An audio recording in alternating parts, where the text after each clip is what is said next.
Episode 98 new event. असलियत में मुक्ति की आवाज ज्यादा खराब नहीं थी, बस उसकी आवाज उसकी अपोनेंट विदुषी शर्मा के आगे फीकी पड़ रही थी। अगर मुक्ति अपनी आवाज का अच्छे से इस्तेमाल करती तो उसकी फैन फॉलोइंग बनी रहती। मुक्ति के स्टेज पर आने के बाद भी स्टेडियम की ऑडियंस विधि को याद कर रही थी। विधि की परी जैसी आवाज के सामने मुक्ति की आवाज उन लोगों के कानों में चुभ रही थी। ऑडियंस के पास मुक्ति को क्रिटिसाइज करने के अलावा और कोई काम नहीं था। कितना गंदा गा रही है, इसकी हिम्मत कैसे हुई जो इस बेसुरी लड़की ने हमारी विदुषी मैम के साथ कंपटीशन रख लिया। विदुषी के एक लॉयल फैन ने कहा। जो लोग पहले मुक्ति के सपोर्ट में थे, कार्डबोर्ड पर उसका नाम लिखकर खड़े थे, वो धीरे धीरे कम होने लगे। स्टेज पर खड़े हुए मुक्ति को महसूस हुआ कि ऑडियंस उसके हिसाब से चलना बंद हो चुकी है। उसके पास अपने गाने को अच्छे तरीके से गाने के अलावा और कोई बेहतर प्लान नहीं था, लेकिन वो जानती थी कि अगर ऐसा ही चलता रहा तो वो ऑडियंस का फेवर अपनी तरफ नहीं कर पाएगी। बैकस्टेज पर मुक्ति ने ग्लास में गर्म पानी को पलटा और विधि को पकड़ाते हुए बोली, विदुषी आज तो तुम पक्का जीतने वाली हो। विधि ने मेघना के हाथ से पानी का ग्लास लिया और रिलैक्स होते हुए अपना सर हाँ में हिला दिया।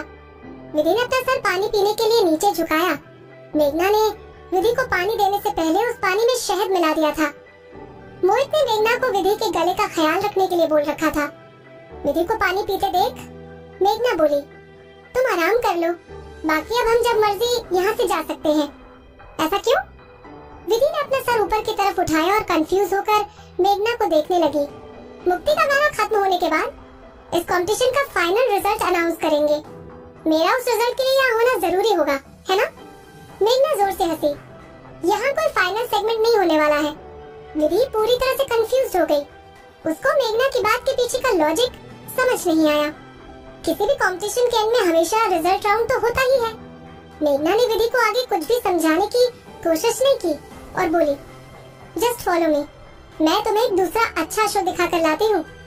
मेघना को ऐसे मिस्टीरियस होते देख विधि ने जल्दी जल्दी अपनी पलकें झपकाई और एक सांस में ग्लास के बचे हुए पानी को पी गई। वो पानी खत्म करते ही अपनी जगह से खड़ी हुई और मेघना के पीछे चलने लगी। मेघना ने विधि को अपने पीछे घुमाकर पूरे स्टेडियम का चक्कर लगवाया और फिर उसे पार्किंग में ले जाकर खड़ा कर दिया। कार पार्किंग में काफी शांति थी। वहाँ पास में ही एक ब्लैक कलर की ऑडी बाकी कारों से हट कर खड़ी हुई थी। मेघना ने उस ऑडी का दरवाजा खोला और विधि से बोली, अंदर बैठ जाओ। विधि अभी तक इन सभी चीजों को लेकर पूरी तरह से कंफ्यूज थी। वो अपने मन में बोली, हम जिस लिमोजिन में आए थे उसमें क्यों नहीं बैठ रहे हैं? हालांकि विधि को अपने सवाल का जवाब जल्द ही मिलने वाला था। वो मेघना के कहने पर गाड़ी के अंदर बैठ गई। हाय विदुषी। एकदम से विधि को अपने कानों में एक प्यारी सी आवाज सुनाई दी। विधि ने अपना सर पीछे की तरफ घुमाया और गाड़ी की पिछली सीट पर एक और इंसान को बैठे हुए देखा। वो इंसान कोई और नहीं बल्कि मोहित था। मोहित गाड़ी की पिछली सीट पर आराम से लेटे हुए विधि की आंखों में देख रहा था। इस सिचुएशन ने विधि को काफी हद तक सरप्राइज कर दिया। बेशक विधि को शक था कि मोहित इस शो की लाइव स्ट्रीमिंग देख रहा है या फिर डायरेक्ट स्टेडियम में इस कंपटीशन को देखने आया हुआ है। जब विधि ने पुलिस वालों को उस आदमी को ले जाते हुए देखा जिस आदमी ने विधि को फंसाने की कोशिश की थी, वो तभी समझ गई थी कि मोहित लाइव स्ट्रीम देख रहा होगा या फिर एक्सक्लूसिव वीआईपी रूम में बैठा हुआ होगा। लेकिन विधि ने एक्सपेक्ट नहीं किया था कि मोहित उससे डायरेक्टली मिलने आ जाएगा। क्या तुम मुझे देखकर खुश हो? ये पूछते वक्त मोहित अपने चेहरे पर चमकती हुई मुस्कुराहट ले आया। विधि की बोलती बंद हो गई। मोहित बॉस फिर मेरे सामने बच्चों की तरह टिंकू कर रहे हैं? विधि ने अपने मन में कहा। आप यहाँ क्यों आए हैं? विधि ने जोर से मोहित से पूछा। क्यों, तुम मुझे यहाँ नहीं देखना चाहती? विधि के जरा से सवाल से मोहित के चेहरे की एक्साइटमेंट तुरंत खत्म हो गई। एक्टिंग करना बंद करो बॉस। मोहित को देखकर विधि आंखें चढ़ाती हुई अपने मन में बोली, लेकिन अपने होठों की मुस्कुराहट के साथ मोहित को खुश करते हुए बोली, नहीं नहीं, ऐसी कोई बात नहीं है। आपको अपने सामने कौन नहीं देखना चाहता। वैसे मेरी इतनी मदद के लिए थैंक यू। मोहित की वजह से ही विधि को चोपड़ा परफ्यूम कंपनी की एंडोर्समेंट मिली थी और साथ में उस आदमी को पकड़वाने के लिए पुलिस भी मोहित ने ही भेजी थी। मोहित उसकी बातों से सेटिस्फाइड नहीं हुआ। तुम्हारी मदद करने के लिए तुम मुझे सिर्फ थैंक यू बोलोगी? विधि ने तिरछी नजर से देखते हुए पूछा। आपको और क्या चाहिए? मोहित फिर से खुश हो गया और अपने पीछे से कुछ निकालने के लिए उसने अपना हाथ आगे बढ़ाया। ये तुम्हारे लिए। विधि हैरान होते हुए अपनी आंखों के सामने एक बड़े से गुलदस्ते को देखने लगी, जो कि उसकी गोदी में मोहित ने रख दिया था। वो गुलदस्ता पिंक कलर के लिली के फूलों का था। आप, विधि के पास बोलने के लिए वर्ड्स खत्म हो गए। क्या तुम्हें गुलदस्ता पसंद आया? मोहित उसको देखकर मुस्कुराया। क्यों? विधि के इमोशंस धुंधले पड़ गए और उसे समझ नहीं आया कि वो क्या करे। विधि को किसी इवेंट के बाद फूलों का गुलदस्ता मिले कई अरसे बीत गए थे। जब लास्ट टाइम विधि ने वेवे डांस एंटरटेनमेंट के ट्रेनिंग कैंप में ओपन जजिंग के लिए लाइव तुमसे ही गाना गाया था, तब भी उसकी जीत के लिए उसको कुछ नहीं मिला था। उससे पहले विधि ने अपनी पुरानी जिंदगी में अपनी डीवा बनने की 10th एनिवर्सरी पर लाइव कॉन्सर्ट किया था।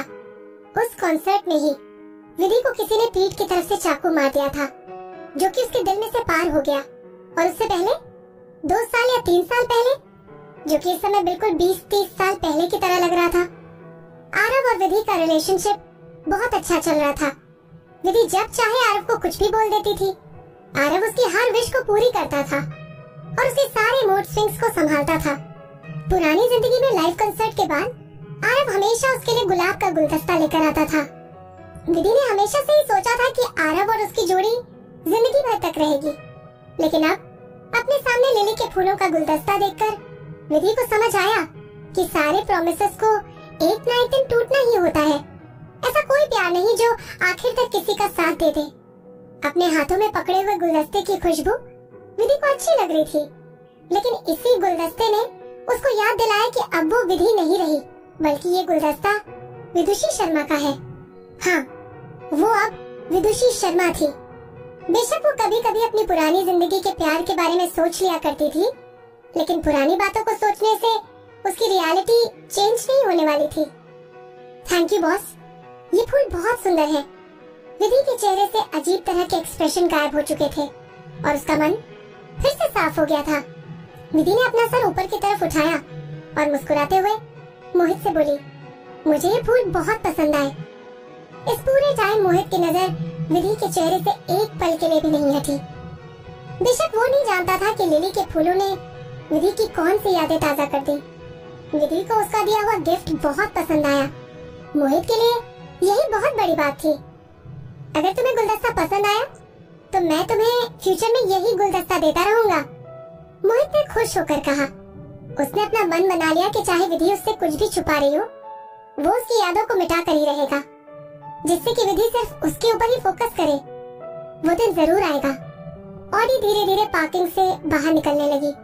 विधि ने क्यूरियसली पूछा, बॉस हम कहाँ जा रहे हैं? मोहित मुस्कुराया, एक अच्छा शो देखने। विधि को कुछ समझ नहीं आया। अभी थोड़ी देर पहले ही मेघना ने भी यही कहा था। ये अच्छा शो कौन सा है? विधि ने अपने आप से सवाल किया। अम्बेडकर स्टेडियम में मुक्ति ने अपने गाने को अच्छा बनाने की सारी कोशिशें कर दी, लेकिन वो विधि के गाए हुए गाने के लेवल तक नहीं पहुंच पाई। अम्बेडकर स्टेडियम में आई हुई ऑडियंस मुक्ति के गाने में जरा भी इंटरेस्ट नहीं ले रही थी। ऑडियंस में से काफी सारे लोगों ने स्टेडियम के बाहर जाना शुरू कर दिया और बचे हुए लोग वहाँ जबरदस्ती मुक्ति का गाना सुन रहे थे। ऑडियंस में से किसी लड़की का खून बढ़ने लगा और फोन की स्क्रीन देखकर उस लड़की ने अपने बॉयफ्रेंड को अपने पास खींचा और बोली, लेट्स गो, मुझे अब मुक्ति का गाना नहीं सुनना। क्यों? उसके बॉयफ्रेंड ने कंफ्यूज होकर पूछा। स्टेडियम के एंट्रेंस पर वेवे डांस एंटरटेनमेंट और चोपड़ा परफ्यूम कंपनी मिलकर एक इवेंट कर रही है।